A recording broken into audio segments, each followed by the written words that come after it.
Sri Guru Charitra, Chapter 13.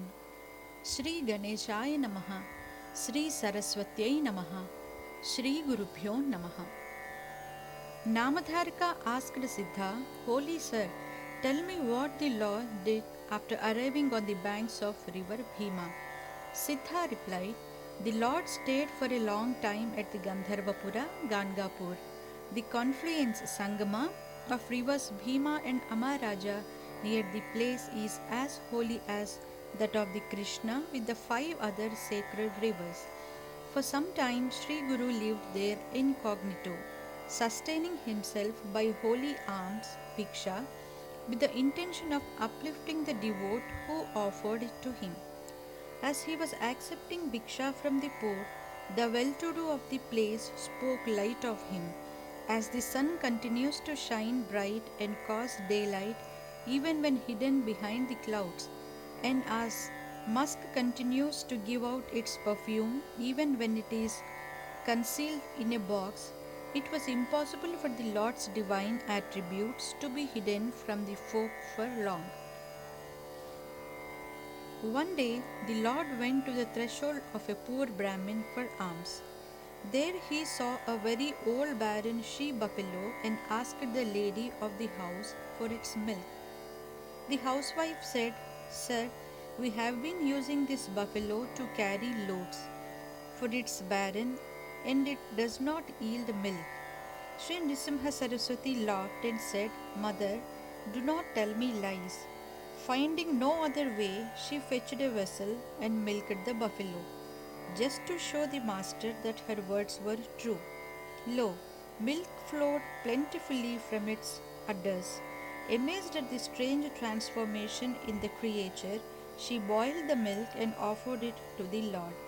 The latter drank of it with gusto and left for his abode on the banks of the river. The master of the house, having heard of the powers of the Lord's words, at once proceeded to the Sangama along with his wife, worshipped him and received his blessings.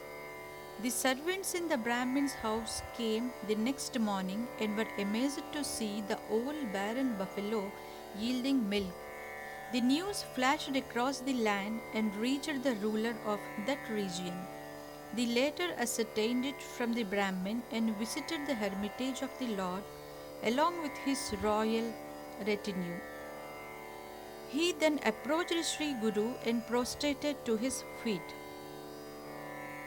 Even at the very sight of the Holy One's divine form, the king's heart was fired with devotion. As tears of joy and love trickled down his cheeks, he submitted in a quavering voice, Sir, I am your humble slave. May you bless and protect me. The Lord said, O Prince, I am a sannyasi. I live and move about in this wilderness and survive by begging food from others. Why have you, a wealthy and powerful prince, come to me?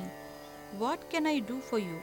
The chief said, Sir, you are the supreme spirit just sporting in a human form and not really a common mortal.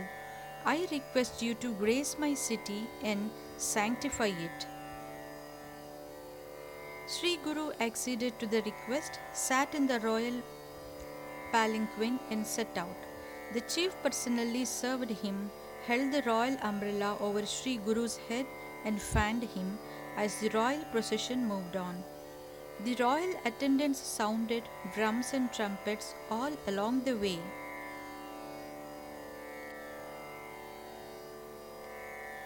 The chief walked by the side of the palanquin as one among the royal attendants. Pious Brahmins chanted the Vedas while the heralds loudly proclaimed the progress of the Lord of spiritual wisdom to the town. People hailed the Lord all along the way. Thus the peasant reached the western gate of the chief township. As the palanquin passed a little inside the gate, Sri Guru noticed a cruel Brahma Rakshasa, a wicked and powerful spirit, on the top of a peepal tree. At the very sight of Sri Guru, the ferocious spirit was becalmed.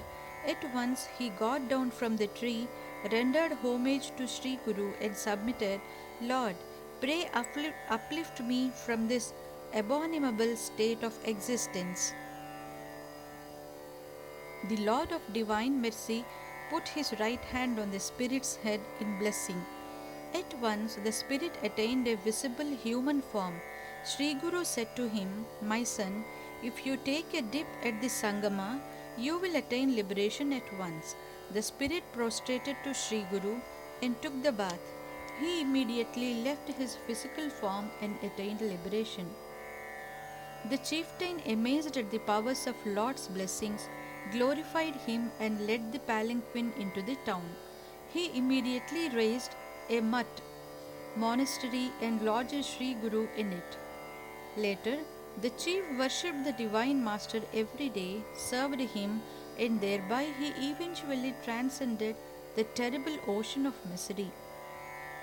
Yielding to the persistent pleadings and devotion of the chief, the Lord stayed on at the place. Every day he used to perform his daily rituals at the mutt, take his bath at the holy Sangama, and despite the entreaties of the chief to the contrary, lived by begging in the outskirts of the town. At that time there lived a learned Brahmin by name Trivikrama Bharati in the neighboring village of Kumasi. He learned of ways of Sri Guru from hearsay and criticized him as a sannyasi fallen by transgressing the ideal standard of life of true renunciation. For it is enjoined in the scriptures that a sannyasi should not live under the protection and patronage of a chief. The omniscient Guru knew the innermost thought of Trivikrama Bharati. One day he said to the chief, "At Kumasi there lives a sannyasi by name Trivikrama Bharati. He has been berating me for many days. I have to go and set him right."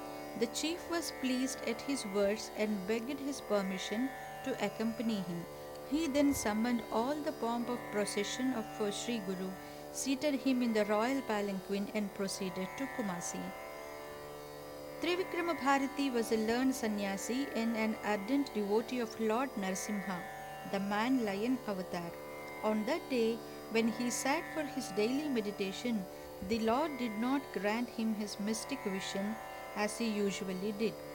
Trivikrama was deeply disappointed and with a yearning heart prayed, "O thou, ocean of mercy, the Lord of thy devotees, Lord Narasimha, why am I not able to enjoy thy blessed presence today? Lord, bless me with it." After he meditated for a long while, he heard a voice from within telling him that the Lord is on the banks of the holy river. He immediately proceeded there. Through the yogic power of Sri Guru, who had already arrived and encamped at the place, he saw a large gathering of sannyasis. At first he fainted. When he came to his senses, he again saw the same large congregation of sannyasis. Then Sri Guru addressed the dazed ascetic, "Trivikrama, I am the sannyasi whom you have been verifying in the pride of your spiritual accomplishments and learning as a hypocrite and fallen ones. Just now I have tested you. It is evident that you are a devotee of Lord Narasimha and you are well versed in the Dharma Shastra, the code of holy life. Yet, if you are indeed a true renunciate, tell me what you have renounced. How can one whose soul is perturbed by attachment to fame and pride of learning and hatred ever be a sannyasi? I have indeed come here to learn of the attributes of a hypocrite of a sannyasi by seeing you. O learned one, reflect deeply upon this and you will know the truth. By the grace of Lord Narasimha." Trivikrama Bharati was humble. He said, "O Lord, overwhelmed by your yogic power, I am unable to find words for my profound experience. O ocean of mercy, thou self-controlled one, may you protect me. I have realized that the religious merit of my lifelong meditation has earned for me this meeting with your holiness. You are indeed the Lord on whom I meditate. I seek your refuge. May you pardon my misdeeds." Pleased with the candor, new-found humility, and repentance of Trivikrama Bharati, Sri Guru granted him the sight of his real divine form. Trivikrama was able to see the king and his retinue that accompanied him, but could not stand the glory of Lord's presence. He saw the king fanning him like a humble servant. It was indeed the cosmic form of the Guru that he saw. Sri Nrisimha Saraswati then said, Trivikrama, I have granted you the blessed vision of my divine form, which cannot be attained even though prolonged cultivation of mystic vision, for I am pleased with your devout practice of dhyana. The next moment, the humble sannyasi once again saw the mortal form of Sri Guru in front of him. Emerging from the mystic vision, Trivikrama sang in praise of the Lord, O thou spirit of the universe, indeed, I haven't meditated on you with a heart, body, or mind that are pure enough. I even vilified you, yet you have graced me and I am blessed indeed. You have granted me the vision of your cosmic form, Vishwarupa, which was watched to Arjuna of yore.